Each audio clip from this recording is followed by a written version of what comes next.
I did not believe in ghosts until Monday night. My whole life, I just have never, I'm just naturally skeptic about, like, the good spirits and the bad spirits. Like, I have a hard time believing in anything, you know? My husband believes in everything.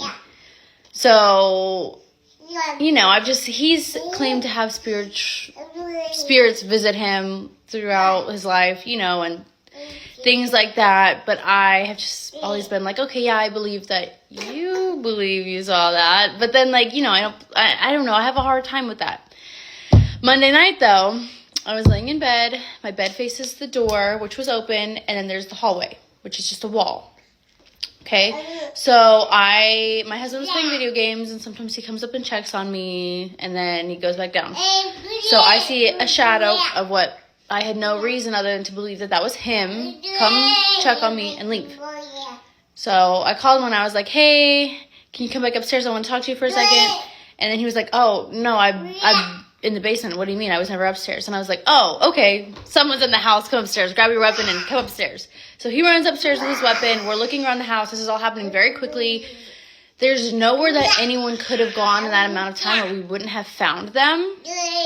So, I mean, at this point, I'm not thinking anything paranormal still. I'm just thinking like someone's in my house. So I'm checking on my babies. I looked everywhere in my kids' rooms. My daughter was asleep on my floor because she wasn't feeling good. So I looked in my room. Everything was good. There was no one there. No windows were open. No doors were unlocked. So we go downstairs. We kind of start talking about it. He's already convinced himself that it's paranormal. So he's called his family members that have also seen paranormal things in their lifetime. And he's talked to them. And we go upstairs and we see like where the light was, and I'm like, okay, something else had to have happened. Like something else could have cast that shadow. Like maybe there was a bug fly in front of the light or something. Like let's just mess around with the light, see what could have caused the shadow. The only way that I found that could have cast a shadow the way that it would have had to have been a very, very tall person to cast from where I saw on the wall all the way down. And it would have had to have been standing in the nursery doorway. So I think that's weird, but I'm still, I'm not going to that place. Like, it just, okay, I kind of am now, I guess. I should be honest. I kind of am thinking about it, but not like I'm still in denial. Yeah. So I'm looking around. We don't see anything. I don't have, like, a bad feeling or anything. I feel pretty neutral. People say like that you can feel evil energy. I don't know, but I didn't feel anything. So, I was downstairs, kind of just like looking around, and then my husband went into the nursery, starts yelling, "Get the babies!" So he picks up what happened was he saw the spirit that he had seen throughout his childhood standing above our daughter in her crib. And so we were out of that house in 20 seconds in the car on the way to my mom's house. Like, that's just, we were gone. We were not risking anything. I'm a skeptic, but I'm not stupid. I'm getting out of there. So then we have animals. So we had to go back in the morning to go feed our animals. He went with my dad. My dad went to go, check things out. I stayed at my mom's house with my babies. They came back. They were like, nothing's weird. We didn't feel anything. All good. So now I'm not worried. We went back at night to feed the animals dinner. We're like, okay, we're going to stay at the house one more time just because, we're still like a little freaked out of what it could have been because I know what I saw. I know that someone was there. Like, I don't know. I know that I saw something. So I'm still a little freaked out. So I go over there with my husband to feed the dog, but I'm not even worried. So I open the door, not even scared. And every cabinet and every drawer in my kitchen was wide open. My husband didn't leave it that way. My dad said that they were all closed when they left. And then I went into each of my rooms, each of my kids' rooms and my room, and all the drawers were wide open. I went into my bathroom, wide open. My cabinets were wide open. So I was freaked out. I was out of there. We called my parents. They came.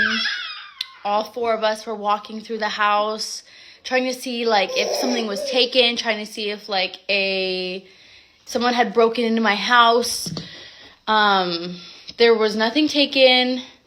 There were no, like, entrances of the home that were left unlocked or, like, weirdly opened or anything. Any of the valuable stuff in my house was still there. Like, so it didn't look like someone had broken in, but I don't know. So I am feeling weird about it. I do feel, I don't know, like, I sound crazy being like, there's a ghost in my house, but I don't know. Like, I'm freaked out now. So now what I'm going to do about it is I'm going to go and I'm going to salt the outside of my house. I'm going to go give it a good sage. I'm going to get a religious leader to come bless the home, kind of say a prayer over everything, and we'll see what happens. I'll keep you guys updated. But now I have, like, my cameras working, and because my cameras were there, but they weren't, like, I have, like, a blink camera, and so my notifications and, like, movement was off. So now I have it on, and it'll notify me if there's any movement or activity. I don't know. I feel stupid saying this, but I'm scared. I don't know how to, like, explain some of that. But yeah, keep you guys updated. I grew up in a haunted house, and I like to tell stories of things that happened to me, my friends, and family while living in that house. This is the story of how the ghost turned my skeptic high school boyfriend into a believer, just like that. We had dated. When I say dated, we were boyfriend-girlfriend like 7th grade through freshman year of high school, but then we ended up breaking up, but then we started dating again about a week before graduation. He knew all of the stories about the ghosts in my house, but he didn't believe any of them until one day he had no choice. Came over, we were going to go on a date. I was still finishing getting ready, like curling my hair or whatever, so he decided to sit down on my bed and call the movie theater to see what movies were playing and what times. Yes, that was the thing back then. So while that's happening, we see my mom walk by my bedroom door with the laundry basket headed downstairs to the washer and dryer. So we finally agree on a movie, and then we realize we have about 35 minutes before it starts, and I lived 30 minutes from the movie theater, so we had no time to waste. So I tell him I'm going to step to the stairs and yell down to my mom that we're leaving so we can just go ahead and run out the door. Mom, we got to go. The movie starts in like 35 minutes. I've got to leave right now. Can you hear me? We see her shadow moving around downstairs. I've shown photos before of my house, but you went down the stairs and then you made a sharp curve around the corner to where the washer and dryer was at. So there was light back there that would cast a shadow if anyone was standing down there.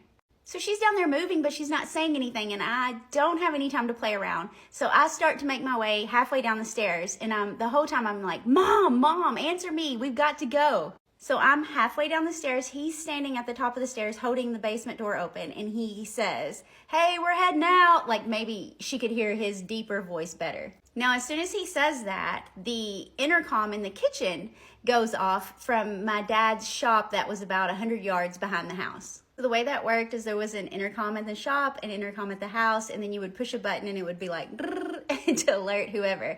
So we both hear that go off, and I look up to the stairs and I see him like this. So I turn around and I'm like, was that the intercom? Before he can even answer me, we hear my mom over the intercom. She said, hey, before you guys leave, make sure you let me know. I'm down here at the shop. So who's in the basement? So I look up to him and he's standing there like this, holding the door frame, like frozen. And he's looking to the kitchen because he just heard my mom. And I ask him, was that Mom? And he turns, he's like, wait, if that's Mom at the shop, then who's down here? So he's like frozen in fear with like a death grip on the door frame. And he's looking at me and he goes, it's not your mom.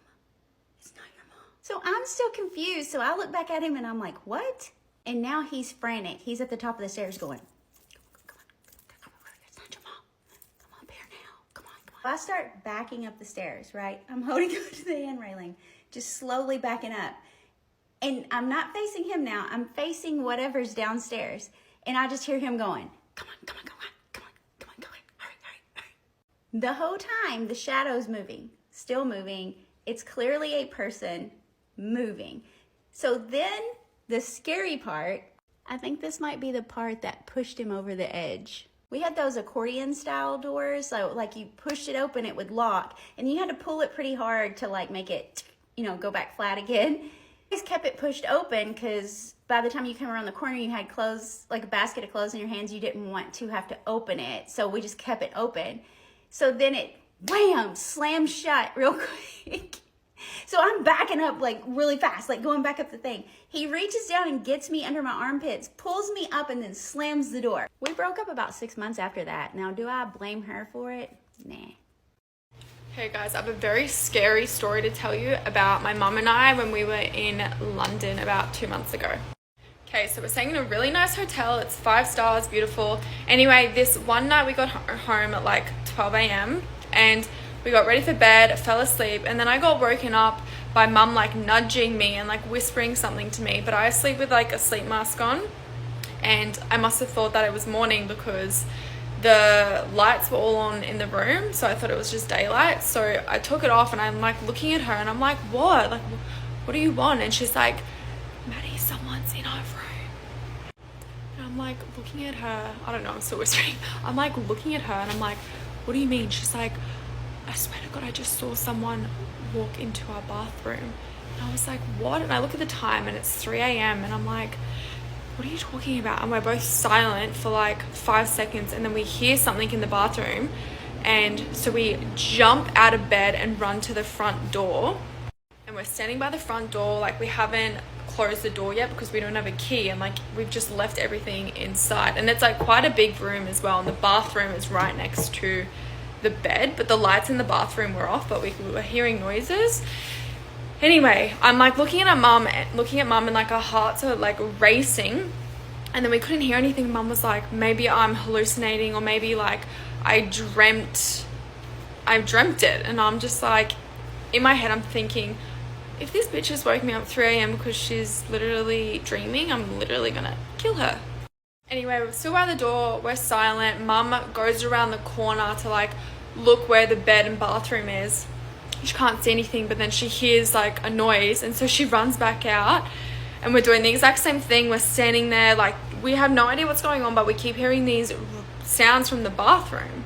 So then after a little while, it's my turn to look, and I walk around the corner and I run back. I see something and I run back to Mum and I go, Mum, there is a man in our bed. And she goes, are you effing serious? And I said, yep, there is a man in our bed. He's in our bed, tucked in on your side. And Mum's like, I'm gonna hold the door, you like run down to reception and get security. So I do. My pajamas are inside out, like I don't have any shoes on, my hair's like a mess, and I run down to reception. So I get to reception and I like tell them what's happened. I'm like, a man has come into our room and he's hopped in our bed, and they're like literally so frazzled and confused. Anyway, they come upstairs with me, they come in the door. Mum and I are like waiting out by the door, so we can't actually see what's happening, but we can hear everything that's happening.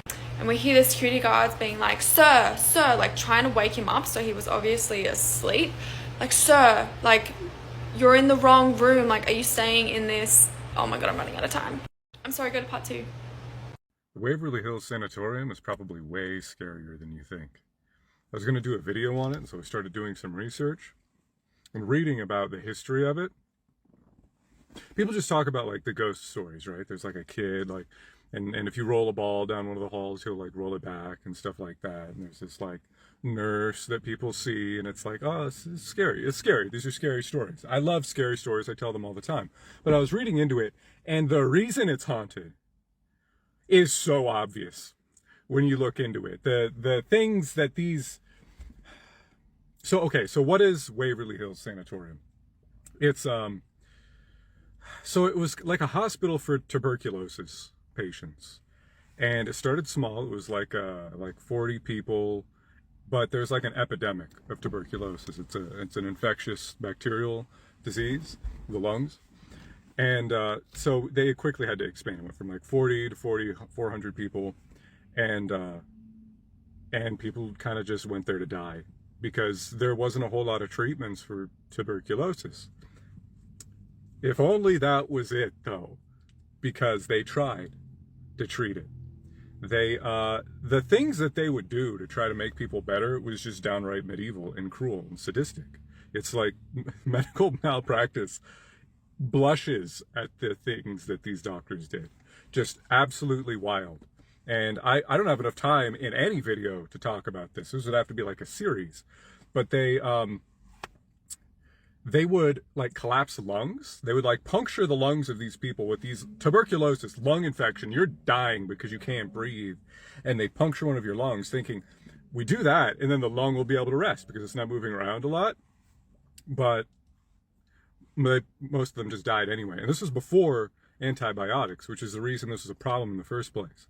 Now tuberculosis, you get TB, and it's like you can treat that. It's not a death sentence. But like back then, big deal.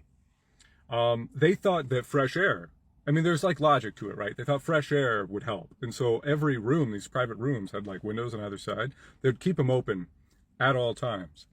And all the time, like all seasons, right? And they would wheel these patients out onto this balcony area, even in the winter. And they would leave them there. And a lot of them would freeze to death. You got a punctured lung, you got tuberculosis, you're dying already, and somebody wheels you out into the winter to die. And this was like frequent, right? And you say, okay, well, how many people could that really be? Because there's like 400 people, a lot died there. So many that they had to make this tunnel, this massive long tunnel that went from this hospital all the way down to the road so that they could take the bodies out so that people wouldn't see them and then hurt their morale. They were worried that would kill more people if they were like, oh, everybody's dying. So they would like put people on gurneys after they died, and then they would wheel them down and then come back. And this happened so often. I had to double check this number. And what I read, still can't believe it, 1 every 20 minutes. Do the math on that. I'm not great at math. Somebody in the comments. 1 person every 20 minutes. 24 hours is how many a day? And this houses 400 people. So how many people were they having to replace every day? People were just like always coming into this place just to die? Wild. And you might be like, 24 hours, that's crazy. They had people there like every 20, that's had to be like really well staffed, right? Yeah, they lived there. They lived there. This infectious, incurable disease. These nurses, these doctors, they lived there. And you might think, well, did they get TB? Did they also die? Yeah. They would get it, and then they would experience the exact same kind of horrific treatments that they had just subjected other people to, and then be wheeled out the body chute, is what they called it.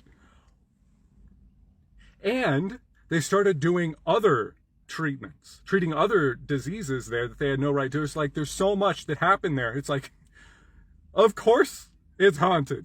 I'm surprised it's not more haunted. It's considered one of the most haunted places in the world. And there's like a list of all the people that died there on this website. And I was looking through it, scrolling. This list just kept going. And I'm just like, wow, yeah, a lot of people really did die there. That's crazy. And then I scrolled down. There were more pages. I had to scroll over to see how many pages there were. Like probably thousands of people. What? That's so, in a single building? I want to go there. I got to go there. I have to ask ghosts some very specific questions. This teenager was so obsessed with serial killers that she wanted to become one. She idolized and worshipped serial killers so much that at only 18 years old, she wanted to dedicate her life to becoming the most famous and prolific serial killer in all of history. This is a case from Germany, and due to Germany's strict privacy laws, a lot of information from today's case is actually missing, including the true identity of our killer. So we're just gonna call her Sarah. And Sarah, unlike most killers, actually had a pretty good childhood. She seemingly had really loving, supportive parents. She got good grades, she had a lot of friends, and then everything changed when she became a teenager. And you know, a bit of teenage rebellion is normal. Sarah started dressing in darker clothes, listening to heavier music, skipping school from time to time, but things were much darker than that. At only 16 years old, Sarah spread a rumor about herself at school that she was an S worker, like a lady of the night. This wasn't true, but like Sarah's friends started to realize that Sarah was lying all the time. It seemed like she liked to shock people. She liked attention, even if it was negative attention. And actually really quick, because I just realized I forgot to say this in my intro, I know a lot of you guys have been asking me for more or longer content, especially if all of this goes away. So the second episode of Hot on the Case is out right now, and you can find all the platforms where you can find it on my profile. Now back to the case. It was around this time that Sarah got her first ever boyfriend, a boy named Leon,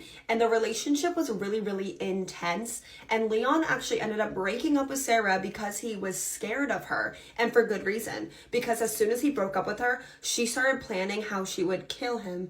At this point, Sarah's interests, her life had gotten so dark and disturbing. Sarah became obsessed with serial killers, and I'm not talking about an interest in true crime or being fascinated with psychology. Sarah worshipped these serial killers. She idolized them. She was crushing on them like some serial killer fangirl, especially Richard Ramirez, the Night Stalker. He was the background on her phone, and also she had posters of him and Ted Bundy covering her bedroom. And at this point, she's 17 years old to early 18 years old, and I'm just wondering what her family, her parents, think about all this. Sarah began fantasizing about becoming a serial killer, but Sarah didn't want to be any serial killer.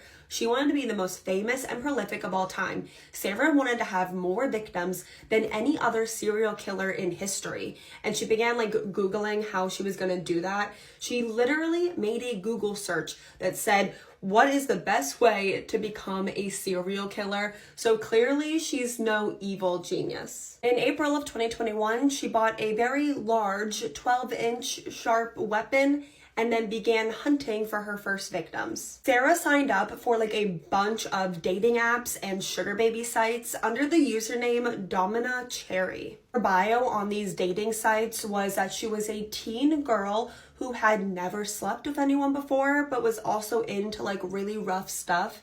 And she planned to meet a bunch of men this way because at this point she decided she really just hated men and wanted to kill all men after her breakup with Leon. And she planned to meet men this way and then lure them into a secluded area where she would end their lives. Because of the certain bio that Domina Cherry chose for her dating sites and her sugar baby sites, she started getting a lot of attention. She actually got over 220 messages from men on these sites in less than 3 days. Sarah had a date planned for May 3rd, May 4th, and May 5th, with the plan to kill each man on each date 3 days in a row. But her first victim that Sarah chose was a 39-year-old man named Zayed. And he messaged her on May 1st, and they planned to meet up that very night. Sarah had already told a handful of her friends about her plans to become this terrible serial killer, but right before she planned to meet up with Zayed, Sarah actually left a voicemail for one of her friends, a girl named Francesca, saying that she was about to kill her first one and to wish her good luck. And I know Sarah is known for being a liar at this point, but when Francesca gets that voicemail from Sarah, she doesn't go to the police, she doesn't tell anyone.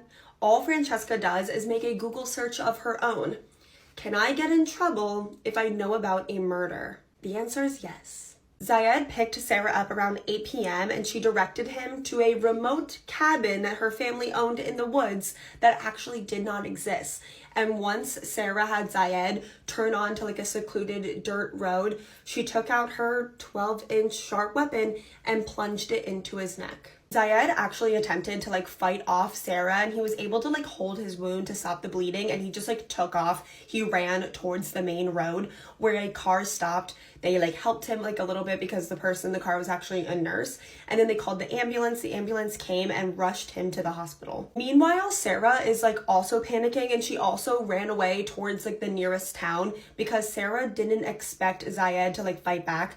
She just thought that he would automatically die. Sarah ran all the way to a nearby town, and she's looking completely disheveled. She's covered in blood, and she's just whispering to herself, I'm a killer. I'm a murderer. So onlookers in the town called 911, obviously. Sarah was arrested and taken into police custody like 30 minutes after attacking Zayed. And I find it so funny, well, not funny because she's a killer, but you know what I mean, that Sarah wanted to be this like prolific serial killer that never got caught, and she was gonna have the most victims of any serial killer ever, and she got caught like 30 minutes later, like a half hour later. And I call Sarah a killer because although the hospital did as much as they could, the damage that Sarah did to Zayed was just far too much, and he did pass away surrounded by his family. And Zayed has definitely been scrutinized in his case for his decision to want to meet up with an 18-year-old girl.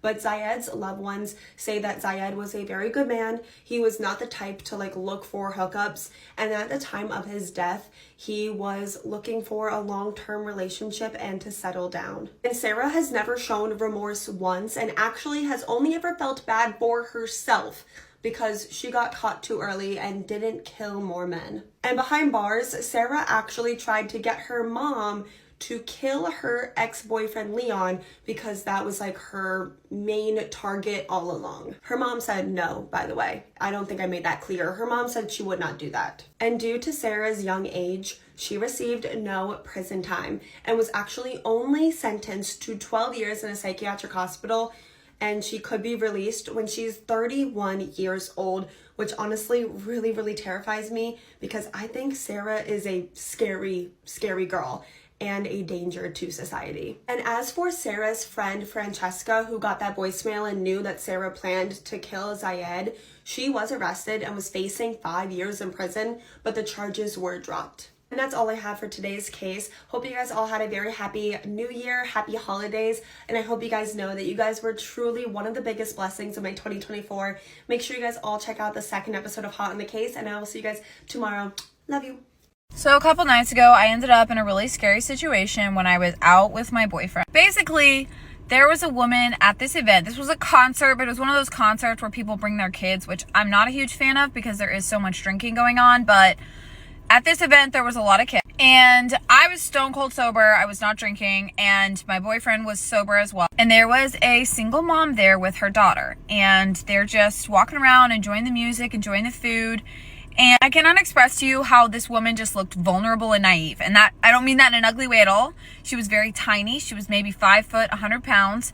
Her hair was in braids. She had like a cute round face. She did not even look old enough to have a daughter that was like 8 or 9 years old. And at some point in the night, I noticed these men approaching her, and they're all quite a bit older than her, like in their late 40s, and they're talking to her daughter, and I'm like watching out of the corner of my eye, like, what's going on over here? Because the whole night, it really looked like she was alone with her daughter. So this one guy, which all these guys are drinking, but she ends up letting this man put her daughter on his shoulders to watch the concert, okay? A little while later, I see another man, also older, also drinking, do the exact same thing. And I'm kind of like, what's happening here? We ended up getting like closer to where she was, not even on purpose really, but we ended up being right beside her during like the in-between concert, so it's not as loud where you can't hear what's going on. These two men have to be 30 years older than this woman, and there's one on either side of her, and she's got her little girl with her, and like one of them's in her ear talking to her, the other one's leaned down talking to her daughter. And it just, the way I felt so uncomfortable, so like, this is not right, whatever's going on here is really creepy, it's really weird. Like my spidey senses were just like blaring. And so my boyfriend, like, I'm talking to him and I'm like, do you see this? Is this weird? And he's like, yeah, I mean, maybe she knows them. Like, we don't know the situation. And I was like, no, there's something weird going on. Finally, one of the drunk, creepy old men wanders away and I take his spot. Like, I step where he was next to the mom.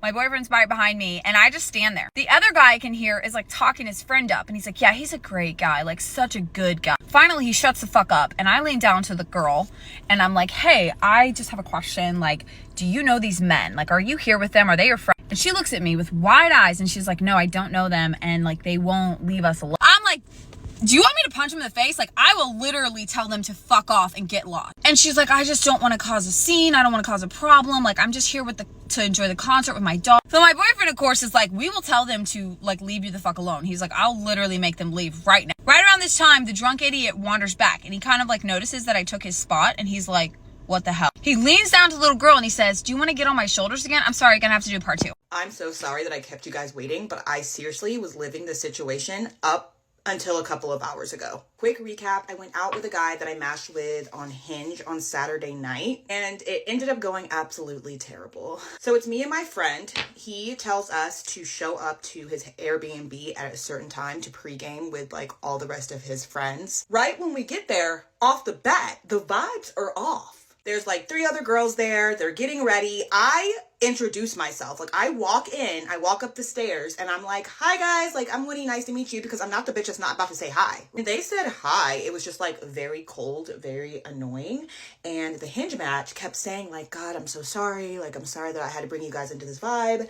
Let's go up to the roof and just like drink there. So we go up to the rooftop. He's chatting about how it's his birthday, how he had rented this Airbnb and how they were being absolutely terrible. Like they didn't care that it was his birthday. They didn't want to go to any of the places that he wanted to go. And I felt really bad. So me and my friend, we were like, look, just hang out with us. Like, we're going to go out, we're going to have a good time, and we're going to celebrate your birthday. I did start to notice, though, that he was starting to pay more attention to my friend, like ask her more questions and just be a little bit more intrigued in her life. It's not really important to the story, but I just wanted to give you guys, like, the vibes. So it's me, my friend, Hinge guy, his friend. He really wanted to go to this club called Havana, so it's his birthday. We're like, you know, we're gonna do whatever you want to do. His friend calls the Uber. We go down from the roof and we leave and we get in the Uber. The moment we get out of the Uber, I realize that I didn't have my purse. So I'm looking around for my purse. I'm looking at them. I'm like, guys, I don't have my purse. The Uber is driven away. Can you try messaging the Uber? I'm talking to his friend at this point because his friend's the one that called the Uber. Like, can you try messaging him and asking him if the purse is in there? He's like, yeah, okay, I'll do it. But chances are your purse is probably in the house. You probably left it there, or you probably left it on the rooftop. I was like, you know what? You know, at this point, I was a little bit tipsy. And I was like, you know what? Yeah, probably. Honestly, it's probably there. So like, no big deal. I also really did not want to ruin this man's birthday and make it about myself. So I was kind of just like, okay, like hopefully it's at the house. It probably is. And then we can just have a good night. We're at Havana. We're having a good time. I kind of noticed that like at this point that he's like really interested in my friend. So I'm starting to just get like turned off. I'm like, okay, like whatever, you know, it is what it is. After a couple hours, we were lit. We were like, let's head back to the Airbnb. And here's where shit got stressful because it escalated so fast. The moment we get back to his Airbnb, he's like, shh, shh, be quiet. You have to be quiet. The girls are sleeping. Like, don't say a peep. Like, don't say a word. He's not even letting us stay in the house. He's literally saying, go back up to the roof where it's cold as hell. We were drinking. He's like, shh, shh. Every little thing we say, if we giggle, if we talk, he would be like, shh, shh, shh. Meanwhile, we weren't even being loud. Like, we were trying to be as respectful as we possibly could be. But it was the fact that every little noise we made, this man was like, guys, you guys are being too loud. It was like, honestly, it just gave me, like, it gave me the ick. Like, we get up to the roof, we're talking, we're telling him, like, how cold we are and how we want to go back inside. And so he's like, fine, like, let's go downstairs. I'm thinking he's going to take us to the kitchen. No. He takes us down one flight of stairs because there's 3 flights of stairs in this condo. It's like layer 1, layer 2, layer 3 rooftop. He takes us down the first flight of stairs and like pushes us into his room and locks the door and like closes the door. It was at this moment that I remembered that I still hadn't found or looked for my purse. So I tell him, I'm like, oh my God, I completely forgot to look for my purse. Have you talked to the Uber? I look at his friend and I'm like, hey, have you talked to the Uber driver? Have you heard anything? He's like, no, I haven't heard anything. I'm like, can I go and like look in your kitchen? Maybe I left it on the roof. He looks me dead in my eye and is like, shh, shh, no, you can't, no. I'm looking at him in shock and disbelief. I'm like, what do you mean no? I need to find my purse. My keys to my home are in there and the keys to my car are in there. If I don't find them, like I'm literally stuck. He proceeds to tell me again, no, I'm sorry, but you can't go look. By this point, his friend had left the room and disappeared. It'd been like 20 or 30 minutes now. So I'm sitting here, I'm like, well, can we try to contact the Uber? Like, can we please do something? Because us just sitting here and you guys just staring at me is stressing me out. Like, I'm getting nervous. Like, I need to find my shit. At this point, I'm starting to cry. Him and my friend are sitting on the bed. I'm like scooched into a corner, like balled up, crying. Him and my friend are looking at me like I'm fucking insane. I am pleading with this man to please let me go check the roof. Let me go check the kitchen. Like, let me just leave this room. And he's still saying no. At this point, I don't feel like my friend is supporting me at all, and it's 2 against 1, and I'm feeling very, very ganged up on. So I'm like, okay, here's what I'm gonna do. I'm gonna go to the bathroom because there was a bathroom attached to the room. I'm like, and you guys can sit here and I'm gonna go to the bathroom and I'm gonna call Corey, my baby daddy. I go into the bathroom because talking to them is not helping. I am still drunk and I'm trying my hardest to still be respectful to this man. So I go into the bathroom, I call Corey crying. Corey is like stressed out. He's like, what's going on? What's happening? I'm telling him what's happening. I'm like, I'm trying to tell them I need to find my keys. I need to find my car keys, you know, and my house keys because I can't get into my house. Like I'm explaining this to Corey. Corey's like, I don't understand. Like, what's the issue? Like, why can't you look for your shit? And that's what I'm saying. I'm like, dude, no one's listening to me, dude. Not even my friend. Like, she wasn't even listening to me. Yes, I was intoxicated, but at the same time, like, I was still very much aware that I needed to find my shit. My friend whips open the bathroom door and she's like, we can hear you talking out here. Like, we can hear you talking shit. And I'm like, okay, but you guys are not helping me. So I had to call Corey to be like, hey, come help me because they're not helping me. I felt like no one was listening to me. It was giving like angry black women freaking out for no reason. At that point, I was really mad at my friend. I had cussed her out because I was like, leave me alone. She ends up storming off. I think she ends up like leaving the room and she's like, fuck it, I'm out of here. She storms off. She leaves. I'm sitting there like crying to Corey, like, hey, like, what do I do? I'm still begging this man, like, can I please just go check? Like, let me just go look. He's still saying no. About 5 minutes later, my friend tries to call me and tells me like, let's go. I called the Uber and I'm sitting here like, no, I already called my child's father. I don't want to hop in the car with you and just be screaming at each other. Like, I'm not arguing with you about this. Like, I'm not doing it. So I completely was like, you go. So she ends up leaving. And another reason why I didn't want to leave is because I still didn't have my shit, right? Like, they didn't even live in Georgia. The moment I would have left, I would have never heard from them again. So I'm talking to the Hinge guy. It's just me and him at this point. And I'm like, can you go ask your friend if the Uber driver has said anything? Like, give me the Uber driver's number. Like, I will go, but like, I need some connection so that I can try to get my purse back. He's screaming back at me like, why are you blaming us? Like, we didn't do anything. He's talking about him and my friend. He's like, we didn't do anything and you're getting mad at us. And I'm sitting here like, I'm not getting mad at you guys. I am just like asking for empathy. Like, help me find my bag. Like, actually care at the fact that I lost my shit. I do take responsibility for losing my shit. That's all on me, but I'm just asking for you to maybe care? Like, what? I really did try to fit this whole story into 10 minutes. I'm so sorry. You're gonna have to go to part 2. Hey guys, I have a very scary story to tell you about my mum and I when we were in London about 2 months ago. Okay, so we're staying in a really nice hotel. It's 5 stars, beautiful. Anyway, this one night we got home at like 12 a.m. and we got ready for bed, fell asleep, and then I got woken up by mum like nudging me and like whispering something to me, but I sleep with like a sleep mask on, and I must have thought that it was morning because the lights were all on in the room, so I thought it was just daylight. So I took it off and I'm like looking at her and I'm like, what? Like, what do you want? And she's like, Maddie, someone's in our room. And I'm like looking at her, I don't know, I'm still whispering. I'm like looking at her and I'm like, what do you mean? She's like, I swear to God, I just saw someone walk into our bathroom. And I was like, what? And I look at the time and it's 3 a.m. and I'm like, what are you talking about? And we're both silent for like 5 seconds, and then we hear something in the bathroom, and so we jump out of bed and run to the front door, and we're standing by the front door, like we haven't closed the door yet because we don't have a key, and like we've just left everything inside, and it's like quite a big room as well, and the bathroom is right next to the bed, but the lights in the bathroom were off, but we were hearing noises. Anyway, I'm like looking at mum and like our hearts are like racing, and then we couldn't hear anything. Mum was like, maybe I'm hallucinating, or maybe like I dreamt it. And I'm just like, in my head I'm thinking, if this bitch has woke me up 3 a.m. because she's literally dreaming, I'm literally gonna kill her. Anyway, we're still by the door, we're silent. Mum goes around the corner to like look where the bed and bathroom is. She can't see anything, but then she hears like a noise, and so she runs back out, and we're doing the exact same thing. We're standing there like we have no idea what's going on, but we keep hearing these sounds from the bathroom. So then after a little while, it's my turn to look, and I walk around the corner and I run back. I see something and I run back to Mum and I go, Mum, there's a man in our bed. And she goes, are you effing serious? And I said, yep, there is a man in our bed. Like, he's in our bed, tucked in on your side.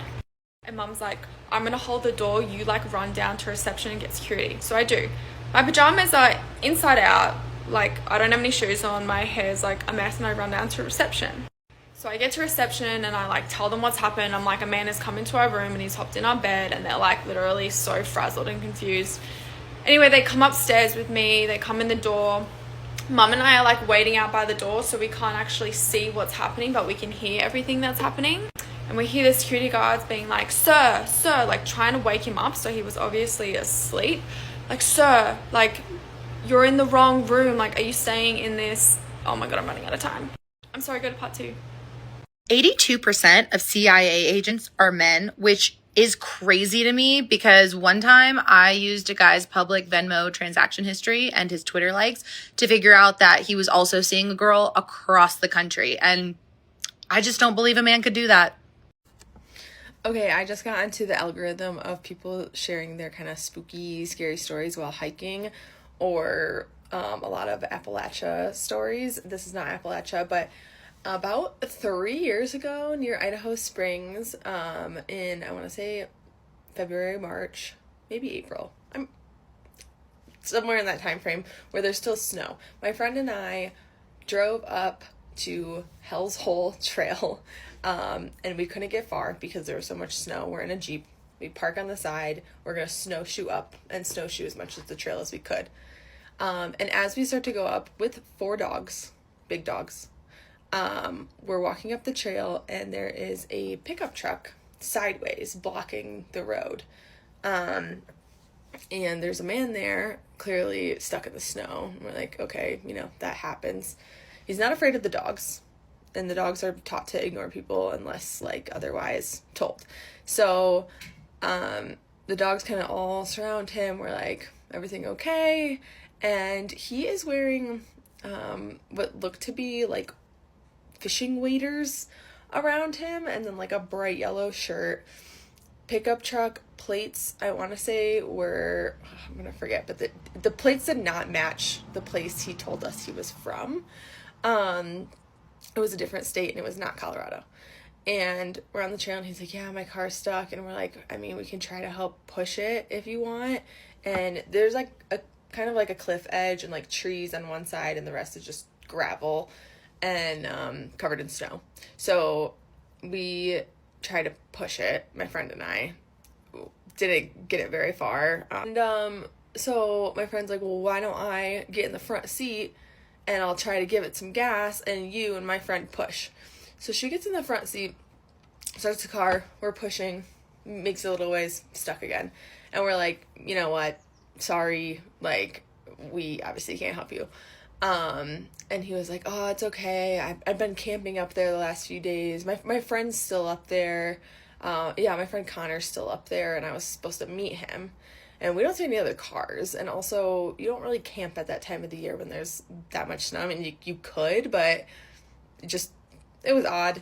His trunk was filled with a bunch of stuff. He told us he had just gone to a storage unit, like, auction, and he didn't get much. We're like, okay. So he had told us that he tried to chop down a tree branch to use as, like, a lever system to get the truck out of the snow. And then as we're leaving, my friend was like, the axe was on the front seat, and I instinctively threw it in the back. And she saw like little bags of like what looked to be like women's jewelry, which would kind of match the storage unit situation, but not fully. And she saw a woman's bag and sunglasses or something, and he was by himself. Oh, I'm getting the chills. And so we walk away, and he gets out. The car gets out all of a sudden, and we were just like, something's off. Like, the hair on the back of our neck stood up. We're not that far from the car, so I'm like, I don't think we should go here. Like, he can drive now. So we book it back to the car, and he pulls over and stops us, and he's like, where are you going? I thought you were hiking this. And we were like, actually, too much snow, we're headed out. And he said, where are you going? We're like, don't know yet. Literally run to the car, lock the doors.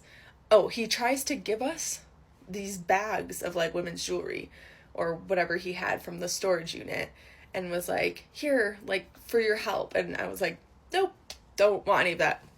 Get in the car, lock the doors, and he gets in front of us, and he's driving down the road, and we're going for like 5 minutes. We have no service he parks. And we get halfway down the road. He is then kind of blocking the road, and he's outside of his car. And we get close. We don't even make eye contact and just zoom around him. At one point, we're like, fucking hit the car. Like, not that was the best idea, but like panicked. So then we're driving, and he drives again. And then we see him pulled over in like just like a little pull-out spot on the side of the road before you get to the town of Idaho Springs. Don't know how he got in front of us. There's not that many roads around there. And the second we get into service, we called the cops, and we were just like, gave the license plate, gave the spot he was parked at, told the situation. I was like, I don't know if he's hiding from something. I don't know if he has a friend up there or what they did or why he has all this stuff from the storage unit, but someone go check on this man. And they did. And I mean, we didn't get a like update or anything, but always still freaks me out. And this was, I think it was like February to April timeframe, 2022. So if anyone saw the same situation, let me know. It's fucking weird. Spooky story. Oh my god. Hi friends, my name is Liera, and I lived in my own horror movie for 3 years. I want to get into part 1 of that story. I also wanted to say thank you so much to anybody that commented or liked that video or followed me because of it. The fact that people care about what I have to say at all about anything means so much to me, honestly. So, like, it made me so happy. So thank you so much. If you like ghost stories, the paranormal, the unexplained, anything like that, give me a follow. I'm going to get into this story. It's not all my TikTok is about, but it's definitely going to be my main focus for a little bit. If you like it, stick around. I want to give, though, before, or as part of part 1, I want to just give a tiny bit of backstory real quick. I feel like it's important just to kind of set the scene. And it just kind of, it adds to the story. So, and then I'm going to start with kind of like the small things, the red flags that were missed, the small things, and then how they progressed into the big things. The big things, like I said, I'm going to kind of do like story times with those for sure as well. But to start off, so until I was 11, we lived in the house I was born in. I have 2 older sisters and 2 parents, and we lived in that house. Everything was great. Nothing weird ever happened there, whatever. We moved out when I was 11, and we moved into a super tiny apartment, and it was above my grandparents. So for that reason, I loved it because I could run down and hang out with my grandparents, but it was too small for us. Now at this time, my older sisters had both moved out, so they weren't in the house. So the apartment was just me and my parents, but it was definitely too small for the 3 of us. So once the lease was up, we needed to leave. Now this was like 2006 or 7, I think 2007. Money was tight. The recession was about to pop up. So we needed something really fast. And lo and behold, we find this huge house that is dirt cheap to rent per month. First missed red flag. Why was it so cheap? Didn't really need any repairs. It was a nice house. I mean, it was weird. Now, here's the biggest thing about that house is it is a church parsonage. I'm going to make a video too. I want to show you guys pictures, and I also want to go down to the house itself. I live literally 4 minutes away from it, and I want to film so I can tell you guys stories and kind of show you, like, because one involves a window, something that we saw from outside. I want to show you guys that window so you can really see like what I'm talking about. But anyway, we go to look at the house, and first immediate red flag. The upstairs is much dirtier, like dustier and everything than the downstairs is. And my mom or dad mentioned something about it to the person that was showing us the house. And they were like, sorry, I got a weird back cramp. And they were like, oh, the guy who lived here before barricaded the stairs and never went upstairs. Now there's 2 bathrooms in the house, but there's only one with a shower, and that's upstairs. So the downstairs bathroom only has a toilet and a sink. So he went to the lengths to not go upstairs, that he would go other places to take a shower. Why we thought that was normal is beyond me. It makes perfect sense in hindsight because most of the terrifying, awful things happened upstairs. So, I mean, I get it. I'm so curious what he saw to eventually get him to that point, but I can take a wild guess. So anyhow, first missed red flag. Well, other guy never went upstairs. Second red flag, my dad and I are walking up into the attic, and so you walk up, it's like 4 steps, and then like a little kind of cubby on the side. You can open up a door, a person would fit in there, but you know, it's kind of small, whatever. I don't know why I said a person, that sounded creepy. But anyway, then you turn, you're on a little landing, and then you go further up the stairs. But in between the stairs here, there's like a slanted wall. So if you were coming down the stairs or up the stairs, you could jump onto this slanted wall. Why you would do that though, I have no clue. But there were like shoe prints in the dirt, like sliding down this wall. Now that could be explained, I suppose. Somebody could have been painting. That's about the only reason I can imagine you would be on that little wall though. There's not another good reason. So that was bizarre. We get up into the attic, and there's 4 rooms in the attic. So there's one right in front of you, one right beside that, one down this hall, and one down this hall. Now the one that would have been right to our left had a big window in it, and it looks out onto the street. The people that were showing us the house told us that nothing was left there, that they had checked it, nobody left belongings, nothing, absolutely nothing, 0 belongings. There was a rocking chair, like right in front of this window. Now, again, I guess that's not super weird, although it is weird to me because there's multiple windows in the house. Like, why are you looking out the attic one? But regardless, it also explainable. But the rocking chair was like weird. We kind of looked at each other like, okay. That's about it with the attic. We then go down to the basement. This is where I know for a fact, like, we both felt something and we didn't say it to each other. But I remember looking at my dad, and now my dad, here's some backstory. He was a preacher at the time. He is not scared of anything, really. He's like the toughest, bravest guy I know. And we walk down these basement stairs, and I will never be able to put into words the feeling that I felt walking down those stairs. It was like this heaviness that I could physically feel my chest getting tighter, and like I can almost feel it as I'm describing it right now. And just like the air almost being sucked out of my lungs each step I went down. And we get to the bottom, and I kind of look at my dad, and I was like, it's kind of creepy down here. And he was like, And when he doesn't say much, I know it's because something's going on in his head. There's like 7 rooms in this basement, and it is horrifying. The one room that has the washer and the dryer in it has clearly, like, at one time had bunk beds on the wall, almost the whole way to the ceiling, then to the floor. No mattresses or anything, but you could tell that's what it was. I have no clue who was sleeping down there or why. Then the other rooms, there was not much in them, but still, you know, we had this horrible feeling. And then we go into the last room, and there's one of those bricks. You know, when a building is built, or in this case, a house, and they'll put like one of those bricks or like stones in there that says the year. We see one of those, and it's in the wall, and says, I need to look it up. I think 1862, but I want to be sure, so I will look that up. So we see one of those, and then right under it is this hole in the floor. And we look, and we can see like water in it. So my dad grabs a stick. Conveniently, there's like a big like stick in the corner of the room, and he's like putting it down through, and it's not ending. It's just never ending. And he pulls it back up, and there's just like dark water just kind of dripping. And we're just looking at each other, and I could tell he knew he needed to say something to comfort me, because I'm like, what the actual helly is going on? And he was like, I'll have to look into that. So many red flags that were missed. But regardless, I loved all of the space. I'm becoming a teenager. I want to have friends over. I want my own space. You know, I need it. We needed something fast. My mom had a lot of doubts. My mom kept saying, I have a bad feeling about this. She was so valid and so right to have those feelings, and we really should have listened to her, but we did not. After a few weeks, we packed up. Now, here's the crazy thing too. I don't remember moving in there. I just remember, boom, we're there.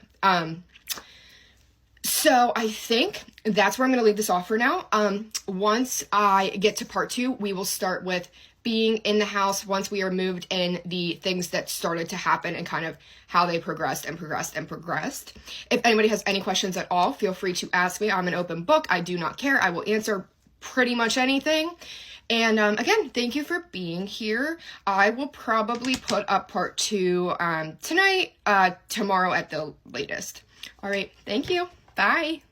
I like to play a little game at home called Refrigerator Jenga, where I try to remove something from the very back without moving any of the items cluttered in front of it. And it's fun because if I win, I get my item and I feel proud of myself. And if I lose, I spend 40 minutes cleaning up marinara and broken glass off the floor.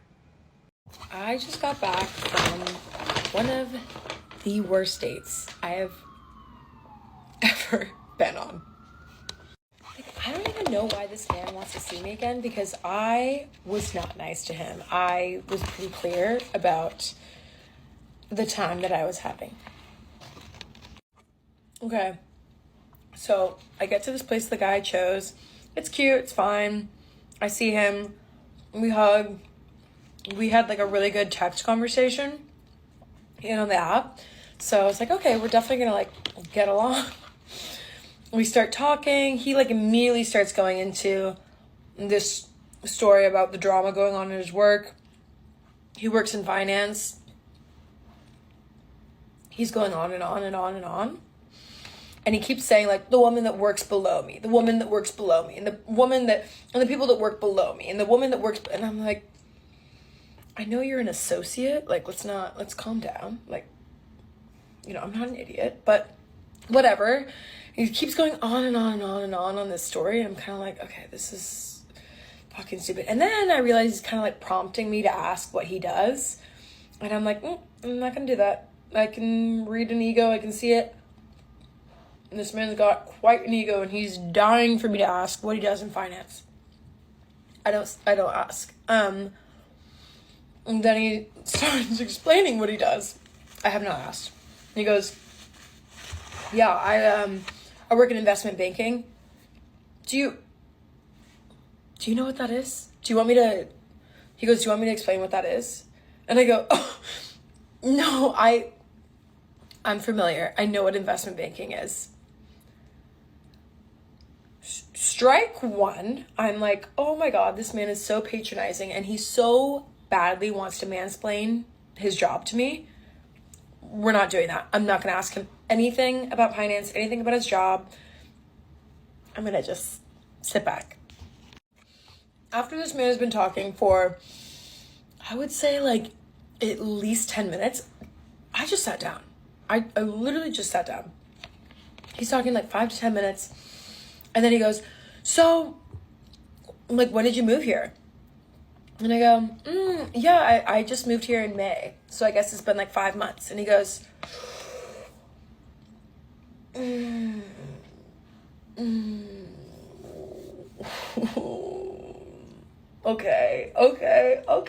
Like, what the fuck? So I'm like, literally sitting across from him, and I go, what does that mean? And he goes, I have a rule about dating people who just recently moved here.